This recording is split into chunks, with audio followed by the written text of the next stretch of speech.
Kok bisa sih ada tempat yang sekering itu? Sampai-sampai hujan hampir nggak pernah kecatat dalam sejarah.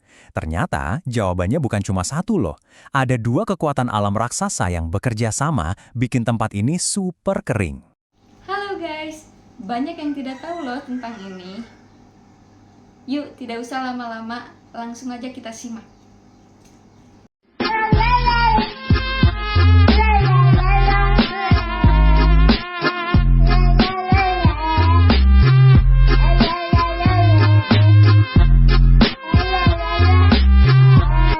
Coba bayangin deh, ada satu tempat di bumi ini di mana hujan itu bukan cuma langka, tapi udah kayak mitos.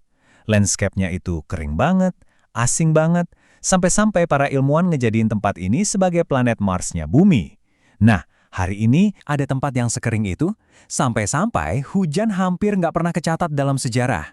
Ternyata jawabannya bukan cuma satu loh. Ada dua kekuatan alam raksasa yang bekerja sama bikin tempat ini super kering. Oke, jadi apa nih rahasianya? Atacama ini bukan sekedar gurun biasa. Nasibnya itu disegel sama kondisi geografisnya yang unik banget. Gurun ini tuh kayak terjepit di antara dua penjaga alam yang super kuat. Dan disinilah letak keajaibannya. Dari arah timur, ada pegunungan Andes yang tinggi banget. Fungsinya kayak tembok raksasa yang ngeblok semua uap air dari hutan hujan Amazon. Terus, dari barat, ada Samudra Pasifik. Tapi arusnya itu dingin banget, kayak AC alami raksasa. Arus dingin ini bikin udara di atasnya jadi dingin juga. Jadi uap air nggak pernah bisa naik buat jadi awan hujan. Uap airnya hilang begitu aja. Nah, ini dia resep sempurna untuk kekeringan yang abadi. Hasilnya bener-bener di luar nalar. Kita di sini bukan lagi ngomongin musim kemarau yang panjang ya. Kita udah ngomongin skala waktu geologis. Ada beberapa titik di Atacama di mana satu generasi manusia lahir dan meninggal tanpa pernah lihat satu tetes pun air hujan. Sama sekali. Biar lebih kebayang, coba deh lihat perbandingan ini. Hutan hujan itu bisa dapat curah hujan sampai 2.500 mm setahun. Banyak banget kan? Nah kalau Atacama, rata-ratanya cuma 1 mm. Itu kayak ngebandingin air 1 sendok teh sama 1 kolam renang. Jomplang banget. 1 mm. Coba biarin angka itu meresap dulu. Itu hampir nggak ada apa-apanya. Inilah inti dari apa yang bikin Atacama jadi tempat yang super unik dan ekstrim.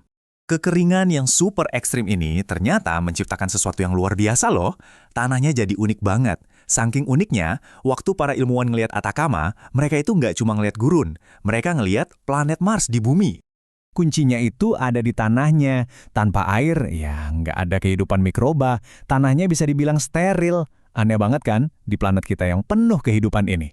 Nah, justru kondisi inilah yang bikin tanahnya mirip banget sama tanah di Mars. Makanya, Atacama jadi tempat latihan yang sempurna buat misi ke planet merah.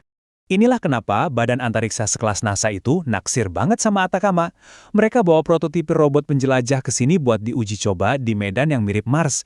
Mereka ngelatih alat-alat canggih mereka buat nyari tanda-tanda kehidupan di tanah yang hampir mati. Jadi intinya, Atacama itu kayak tempat kita gladi resik buat ngejawab salah satu pertanyaan terbesar manusia. Apa kita sendirian di alam semesta? Oke, dari tadi kita ngomongin tanah tandus, kondisi mirip Mars, pasti Anda mikir, wah berarti Atacama ini mati total dong? Nah, disinilah ceritanya jadi makin menarik. Percaya atau enggak, kehidupan itu selalu menemukan cara, bahkan di tempat seperti ini. Ada kaktus yang bisa hidup cuma dari kabut laut, ada serangga yang ngumpet di bawah batu, bahkan ada mikroba yang hidup di dalam bebatuan buat ngelindungin diri dari matahari. Ini bukti nyata betapa tangguhnya kehidupan itu.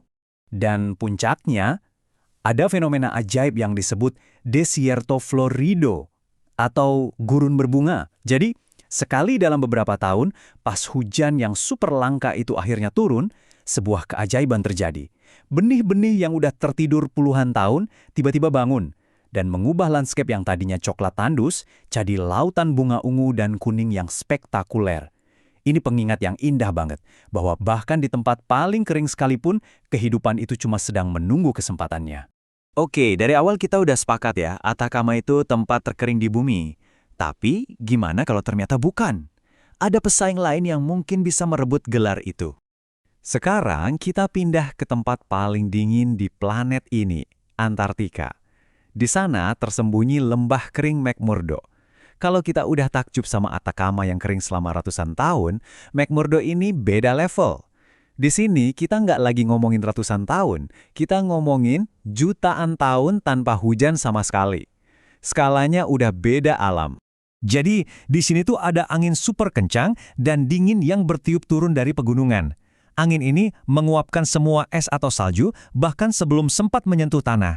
Ini adalah gurun kutub yang super ekstrim. Jadi ya, kalau mau ngomong teknis, lembah McMurdo inilah yang pegang rekor tempat terkering di bumi. Tapi, kita tutup lagi di Atacama dengan satu fakta terakhir yang bikin merinding. Walaupun McMurdo lebih kering secara keseluruhan, beberapa titik di pusat Atacama itu tercatat lebih kering daripada sampel tanah yang pernah dianalisis di Mars. Coba deh renungkan sebentar, ada tempat di planet kita yang subur ini yang ternyata lebih asing dan lebih ekstrim daripada dunia lain.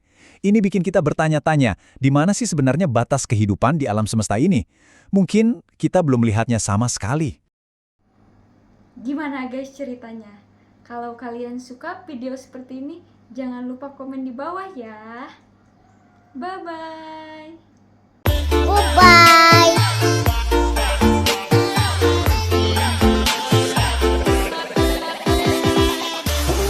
Wait a minute, do I see what I think?